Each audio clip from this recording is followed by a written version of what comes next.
Welcome to my tutorial video on how to use the Section tool in Revizto. To start, just click on the icon that looks like a pair of scissors, or you can press Ctrl X. The Section tool has two modes. The first is plane that I have just shown and is a flat plane that is the surface that cuts through the model at a specific vertical or horizontal position depending on how the plane is orientated. To move the plane, click on your left mouse on the top of the slider and drag the slider in the direction you want the section plane to move. In order to reorientate the plane, you can either double-click on a surface you would like the plane to be parallel to, or you can click and hold your left mouse button on the bottom of the green slider and drag it to a surface you want the plane to be orientated to or parallel to, and let go of your mouse button, and then the plane is now readjusted. To move the plane, click your left mouse button on the top of the slider and drag the slider in the direction you want the section plane to move. Now the second mode for section is section box, which as it sounds is a cube-shaped box that allows you to see the geometry of the building inside the boundaries of the box. There are four ways to manipulate the box in order to adjust what parts of the model are visible. First, click the box option in the top bar, and then to activate the view, click on the section box itself.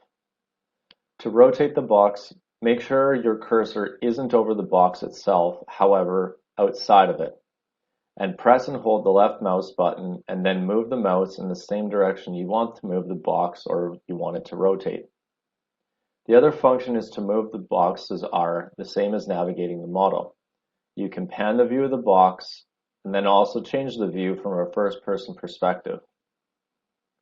Now, I will cover how to adjust the box faces, size, location, and orientation.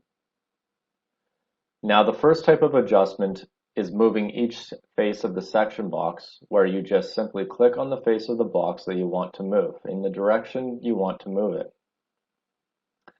The back faces of the box can be moved by pressing Ctrl before clicking on the back face like you see me doing now, or you can click the Control box in the top bar.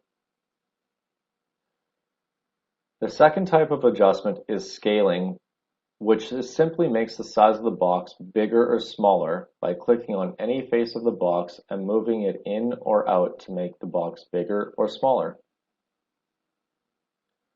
The third type of adjustment is moving the box left to right or up and down. The way to move it in any of those directions is by clicking and holding your left mouse button on any of the faces and dragging the box in either direction like you see me doing now. The fourth type of adjustment option is to rotate the box. This is simply done by clicking on any faces or edges of the box and moving the mouse in the same direction you would like the box to rotate. Thanks for watching the video, and I hope this helps.